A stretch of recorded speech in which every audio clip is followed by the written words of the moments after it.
Good morning, students. Today we are going to start with a new chapter, Market Mechanism, that is equilibrium price and quantity in a competitive market. We all know that what is market? Market क्या है बेटा?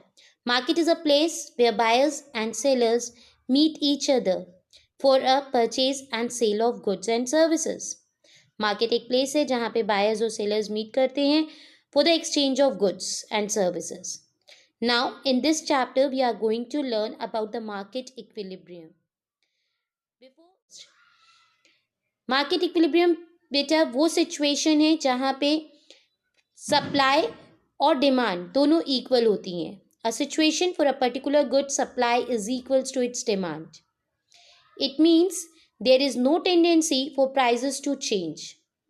इस point पे prices change होने की tendency कम हो जाती है, ऑलमोस्ट नो के बराबर होती है, क्योंकि प्राइजेस इंक्रीज भी होते हैं तब भी वो दोबारा अपने पोजीशन पे आने की कोशिश करते हैं, और प्राइजेस डिक्रीज होते हैं तब भी वो राइज अप होते हैं उसके बाद.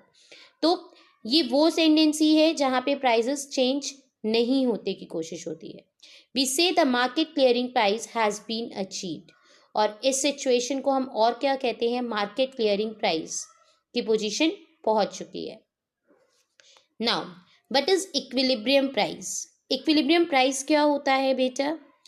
The price at which the amount of quantity demanded and quantity supplied are equal to each other is known as equilibrium price. वो प्राइस जो डिटरमाइन हुआ है by the help of a demand and the supply, जिस point पे ये दोनों equal हैं उस पॉइंट पे जो प्राइस रेट होता है उसको इक्विलिब्रियम प्राइस कहते हैं बेटा. And now what is equilibrium quantity?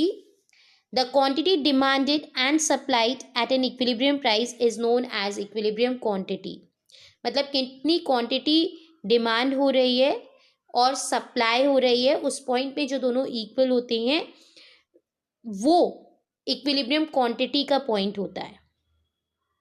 ठीक है, इट मीन्स कितनी क्वांटिटी प्रोड्यूस हो रही है, सप्लाई हो रही है या डिमांड हो रही है उस पर्टिकुलर इक्विलिब्रियम प्राइस पे. Now the following are the assumptions of equilibrium. क्या एजम्पशंस हैं बेटा? Demand curve should always have a negative slope. जो डिमांड कर्व है उसका नेगेटिव स्लोप होगा.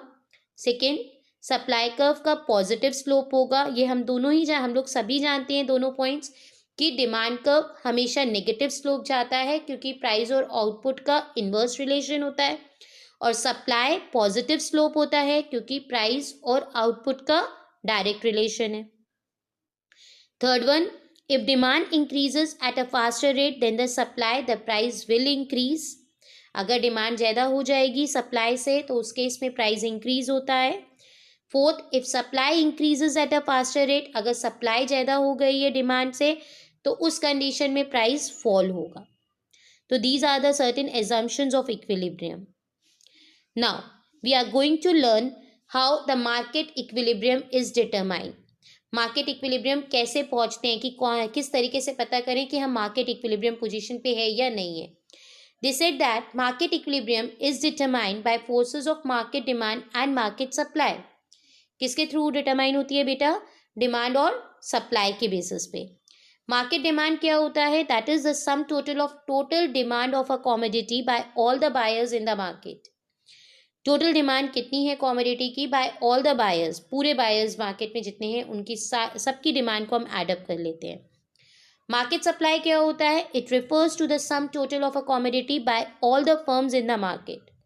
जितनी भी फर्म्स हैं टोटल मार्केट में उनकी टोटल सप्लाई कितनी है मार्केट में. In a purely competitive market, the equilibrium price is determined by the interaction of demand and supply curves in the market. इन्होंने क्या कहा? मार्केट इक्विलिब्रियम प्राइस को डिटरमाइन करने के लिए कैसे करते हैं ये लोग? जब point where the interaction of demand and supply curves in the market means जहाँ पे डिमांड और सप्लाई मीट करता है. We can learn this with the help of the schedule also. It is given in the schedule, price is 1, 2, 3, 4, 5, and when the price increases, we can see the demand is decreasing. Demand 500, 400, 300, 200 and 100 है, और supply क्या हो रहा है उस condition में, जब price increase हो रहा था तो सप्लाई भी इंक्रीज हो रहा था, क्योंकि सप्लाई का पॉजिटिव रिलेशन है और डिमांड का नेगेटिव रिलेशन है। तो सप्लाई क्या हो जा रही है, 100, 200, 300, 400, 500। अगर हम इस ग्राफ में शेड्यूल में ध्यान से देखें बेटा, प्राइजेस जब 1 और 2 थे उस केस में डिमांड हमारी ज़्यादा है और सप्लाई कम है। जब प्राइस 3 था, डिमांड और सप्लाई दोनों इक्वल हैं। हमने ऊपर डेफिनेशंस में भी यही चीज़ आपको बताई। मार्केट इक्विलिब्रियम का वही पॉइंट होता है जहाँ पे डिमांड और सप्लाई इक्वल हो। इट मीन्स व्हेन 3 क्या है, इक्विलिब्रियम प्राइस है, और 300 क्या आ रहा है, इक्विलिब्रियम क्वांटिटी। और जब प्राइजेस 4 और 5 हो गए तो डिमांड क्या हो गई थी बेटा, कम हो गई थी, और सप्लाई और ज़्यादा हो गई थी। इसीलिए हमने वहाँ पे क्या लिखा, excess supply. I hope it is clear. Now we can learn this with the help of the graph also. OX axis contains the quantity and OY contains the price. DD demand curve है बेटा, SS supply curve है। जिस point पे demand curve और supply curve meet करता है वो point equilibrium point है। देखो मैंने उसको ई से मेंशन किया है इधर, ठीक है। इट मींस प्राइस 3 जो है वो इक्विलिब्रियम प्राइस है और 300 क्या है, इक्विलिब्रियम क्वांटिटी है। व्हेन प्राइस इंक्रीजेस मींस 3 से 4 हो गया, उस पॉइंट पे एक्सेस सप्लाई हो रही है और डिमांड कम हो रहा है। और जब यही चीज प्राइस डिक्रीज हो रहा है, प्राइस अगर 2 मार्केट में प्रिवेल कर रहा था, then at this time the demand will be more and the supply will be less. तो दोनों कंडीशंस में जब प्राइस इंक्रीज हो रहा है, जब प्राइस डिक्रीज हो रहा है, उसकी टेंडेंसी रहती है वो इक्विलिब्रियम प्राइस तक पहुंचे, ठीक है बेटा। दैट इज वाई इक्विलिब्रियम, मैंने मार्केट इक्विलिब्रियम बोला, there is no tendency for change in the price. Now we can read it further. Excess supply means the market supply of the commodity is more than the market demand of the commodity at a given price. It will cause the price to fall. When market demand exceeds market supply of a commodity at a given price, it is known as excess demand and it will cause price to rise. जब market demand ज़्यादा था market supply से, उस price में भी क्या होगा बेटा, एक्सेस डिमांड होगी और फिर प्राइस राइज हो जाएगा। Thus equilibrium price can be determined by the interaction of both supply and demand. It means हम equilibrium price कैसे डिटरमाइन कर पाते हैं, वो पॉइंट पे जहाँ पे डिमांड एंड सप्लाई मीट कर रहा है। I hope all these things are clear to all of you. Now we are going to learn in detail if price is below the equilibrium. In my last answer, I had explained you about the market equilibrium, and I had also explained you about when the price is below the equilibrium and when the price is above the equilibrium. Now we are going to learn in detail about this. First, I will explain you with the help of the graph. OX contains the quantity and OY contains the price. D is the demand curve and S is the supply curve. OP1 is the equilibrium price and Q3 is an equilibrium quantity. Now, if price is below the equilibrium, it means we are talking about P2. जब price P2 है बेटा, at this time the demand is more and the supply is less. हमको दिख रहा है वहाँ पे demand ज़्यादा हो रही है और सप्लाई कम हो रहा है। और जिस सिचुएशन पे डिमांड ज़्यादा हो जा रही है, सप्लाई कम हो रही है, firms will have to do something. Firms कुछ ना कुछ तो करेंगे उसको बैलेंस करने के लिए। They will do the 2 things, either of the 2 things. First one, either they will increase the price, चाहे वो प्राइस को इंक्रीज कर दे और ये लोग सप्लाई को इंक्रीज कर दें। And when the prices rises, what will happen? Again there will be less demand. जैसे ही प्राइस राइज होगा डिमांड कम हो जाएगी। Therefore the from P2 price कहाँ पहुँच जाएगा? P1 तक, इक्विलिब्रियम प्राइस तक, जहाँ पे डिमांड और सप्लाई क्या है बेटा? इक्वल है. I hope it is clear. Now we will read. In the above diagram, price P2 is below the equilibrium. At this price, the demand would be greater than the supply. Therefore, there is a shortage of supply. यहाँ पे price P2 है जो equilibrium से कम है और इस price पे demand ज़्यादा है और सप्लाई कम है.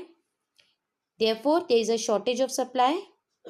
If there is a shortage, firms will put up prices and supply more. Firms क्या करेंगे? Prices बढ़ा देंगे और supply और करेंगे.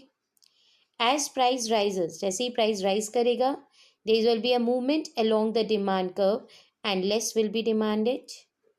Demand curve में क्या होगा? Movement होगा और कम डिमांड करेंगे लोग. Therefore, the price will rise to P1. इसका मतलब P2 से प्राइस कहाँ पहुँच जाएगा?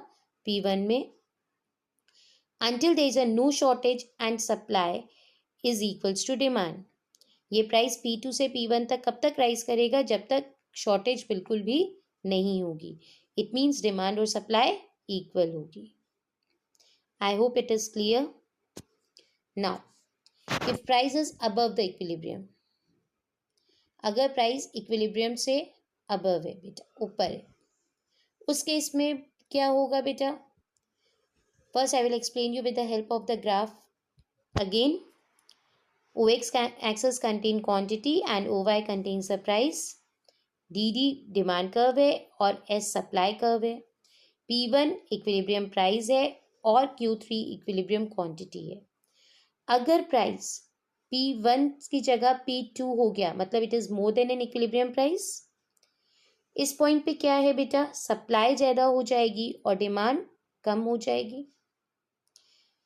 Then what will happen? Surplus of supply है, फर्म्स को प्राइस कम करने पड़ेंगे, सप्लाई और कम करनी पड़ेगी मार्केट में. और जब प्राइस कम होंगे मार्केट में तो डिमांड क्या हो जाएगी बेटा? बढ़ेगी. और जो सरप्लस ऑफ गुड्स हो गए थे वो अब खत्म हो जाएगा. तो प्राइस P2 से फिर से कहाँ आ जाएगी? P1 पे.